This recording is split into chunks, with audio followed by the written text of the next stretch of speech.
Hi, my name is Sam Johnson and I'm a voice teacher. Today I'll be reacting to and analyzing Moses Sumney performing Cut Me.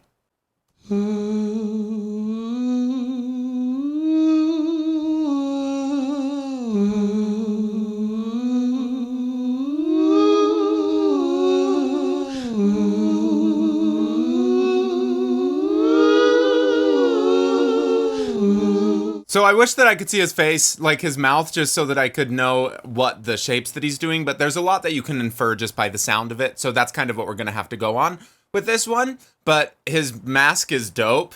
I like his mask. Also, wear a mask. If you're not wearing a mask, wear a freaking mask.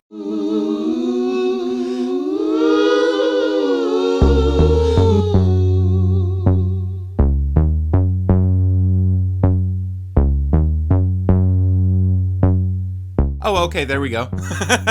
When I'm weary and it sounds amazing at the top, and if you haven't listened to his album, I think it's pronounced Gray, Grae. I thought it was really, really good. It came out just a few months ago, and it's a really cool. I'm not sure. I don't want to like genre him, but it's good music, and he's got this incredible voice. But he starts with that really interesting kind of throwback falsetto-y kind of sound.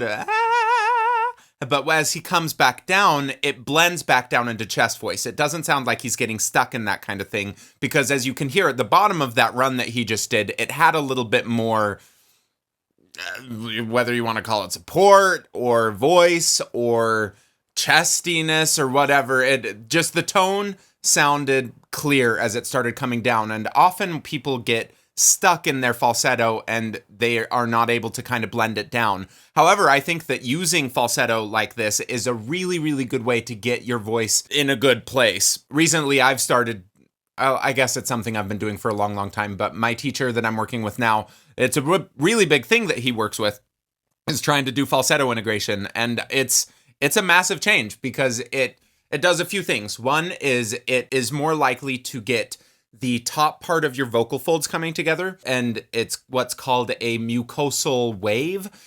So if you start up at the top, that's likely to come together, where if you are a big voice, kind of like me or some other, people who might not be as trained, there's a tendency for it to just be the body of the vocal folds and you don't really get the top of it.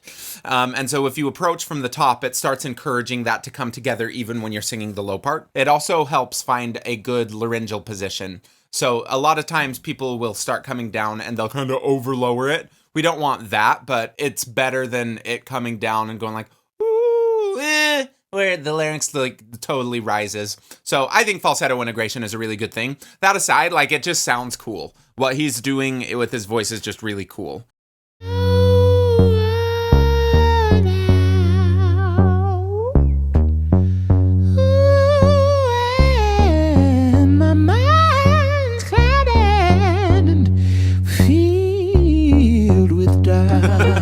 The agility of his voice is like really, really cool. I don't know what else to say. I think things are cool, and sometimes I get stuck on these words of just one word descriptors, but it's cool. Like, I just think it's a cool thing. He's singing with almost no volume with a lot of this, and sometimes people will find a little bit more success getting to these quick runs and finding agility when you're working with a really low volume head voice or falsetto. that's when I feel the most alive.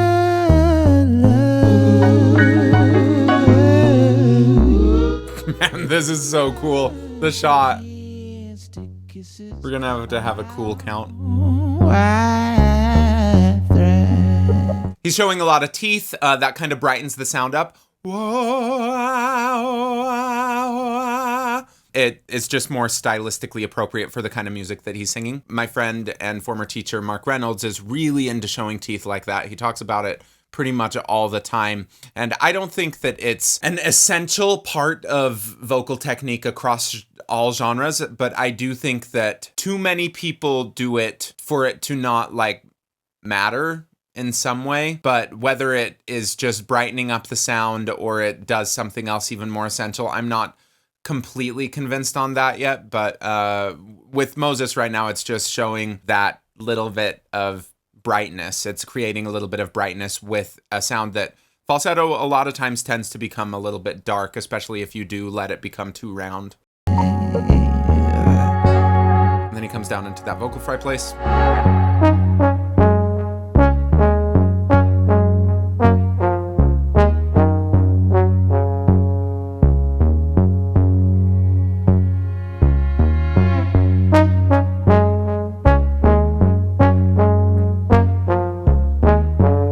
This is so theatrical. Like, I love this. I am so excited about pop musicians, and by pop musicians, I mean anyone that doesn't do musical theater or classical music. So pop musicians doing things that are not just standing and singing, or I love bringing that theatrical element into it. I think it works so well. And this theme of everything, the colors show with the red, I think it looks gorgeous. And he stands out so much just on all of that black. A stiffness inside my neck. Those Kingdom Heart pants. And begin my head against the desk. If there's no pain, is there any progress? He does tend to go into that smilier place, that teethier place as he goes toward higher notes, and then he'll let it kind of cover a little bit more as he goes lower. Just another thing to play around with in your voice, see if you like what it feels. With all of these observations, I hope you just don't take them as law or take them as the only way to sing this, but just as different things to experiment with, because every person's got a little bit of a different voice. Everyone's got a slightly different balance of air and muscle, of flow and pressure, and a different vocal tract. And so we just need to experiment with all of these things, see what a lot of amazing singers have in common, and just play and find what works really well for you. And then once you find what a really nice balanced place is, then you can use these videos as more of a, oh, cool, what do these people do in different genres to make them sound more like that genre? And start experimenting with those things so that you can start being more authentic within each genre. But overall, like, vocal technique between genres, fairly similar, really quite similar. Once you know how to sing, it's not easy, but it's a fairly simple journey into singing different styles of music, as long as you're willing to put into that amount of time to learn the subtleties with all of them. And I really hope that these videos help people just find some of those subtleties between different singers and different genres. That's when I feel. Yeah, that is such a small sound. I love that. It's the E flat. It's well up in his head voice, whether you want to call it head voice or falsetto. Like that, I think that isn't the most useful term. Falsetto I usually use to just refer to a breathier sound, and what he's doing with a lot of this does not sound breathy. Plus his ability to come back down and have it sound fairly even as he's getting into low notes that are low enough that they would tend to be chest voice makes me more think this is a head voice kind of configuration. But he puts on that little vocal fry scream. It's really nice. It's super stylistic. Yeah. I think the easiest way to start playing around with that fry kind of place is up there, is really high. So if Melissa Cross is the queen of this, go check out her stuff for more information on fry screams. But my biggest takeaway, and the way that I work with my students on it, is if you find just a regular fry, it sounds like you're frying bacon with that popping sound. To me, that feels kind of back. If I think about it coming up and forward, kind of like Marge Simpson. Hi, homie, it's this kind of place. And then that took me a long time to figure out. But just by playing around with it's mostly like a tongue position thing in my experience. Once you figure out what that feels like for it to be in that more Marge Simpson kind of place, then you just put notes under it. Hi, homie, I'm up here now. But it's got to have the clean stuff underneath it also be balanced. and that effect be balanced. So we have to be able to go ah, without it and then put ah. At least that's how I figured it out for my own voice. And I'm not a professional at that kind of sounds, but it's really fun. It's a super fun thing to play around with, and I think it helps balance the voice in general. Endurance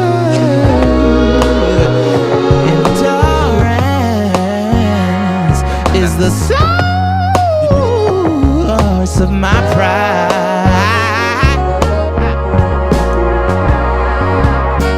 Like he's not really going very high in that modal configuration in the full voice sound. When he comes down, it still sounds like full voice, but like, would we call that full voice? Most people wouldn't unless you start getting a little bit more volume underneath it. And I think he's capable of doing that. All of these terms are very interesting, and you have to take them with grains of salt, with an ocean of salt, with the Salt Lake City. For me, but seemingly I need. Love those earrings. What cuts me, cuts me, cuts me, cut me, cut me. Interesting jaw movement. I don't know if it's necessary, and if I was working with him, I'd want to just make sure that he's able to get that agility without having to do it, and then we can put it back in if it just like helps the sound be exactly what he wants. But I think practicing it both ways is worthwhile. Also, I probably couldn't pull off earrings, right? Like if I had those big old hard earrings, that would not be an ideal look for Sam Johnson, right?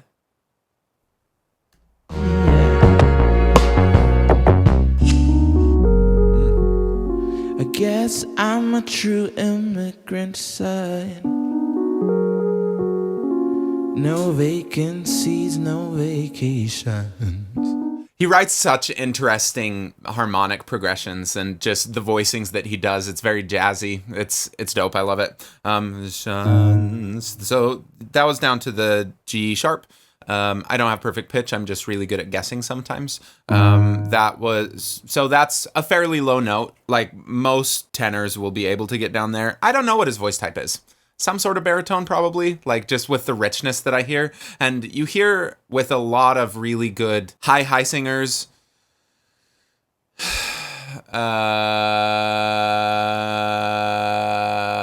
countertenors, they're usually actually amazing baritones who just have that really great high extension. And I would probably say that he's something like that, but you can't voice type someone just based on one video. Sure, I can do better than this, but I don't. Yeah, so down to the E flat, that's a low note. That's where I bottom out. I won't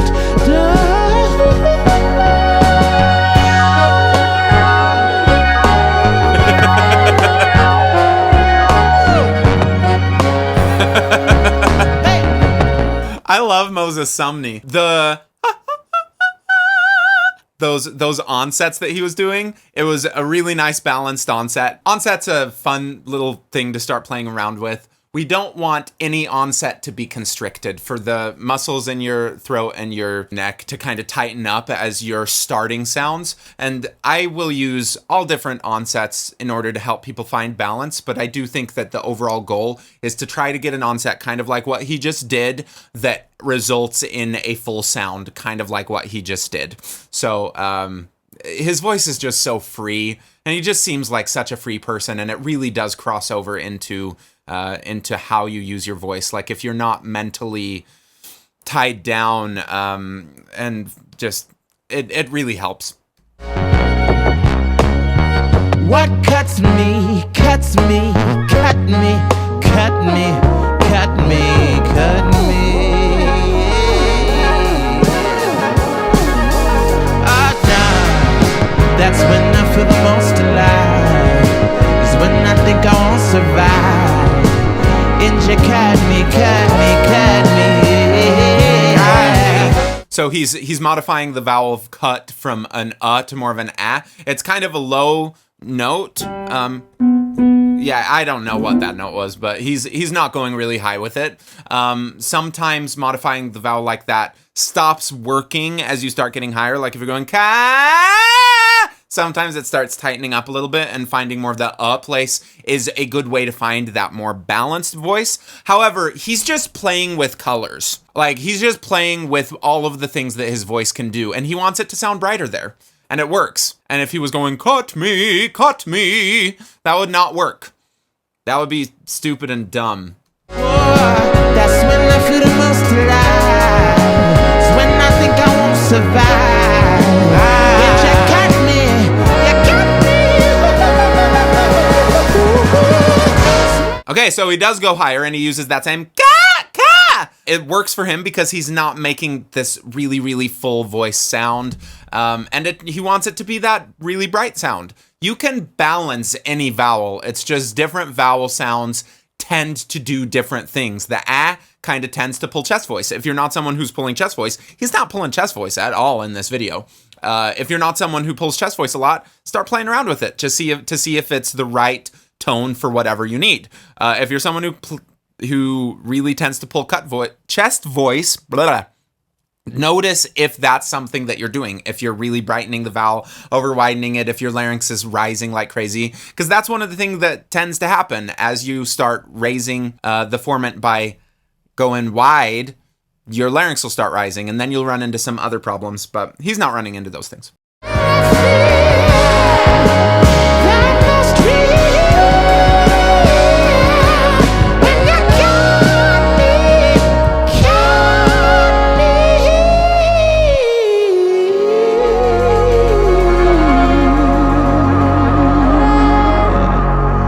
The Jack Black face for a second.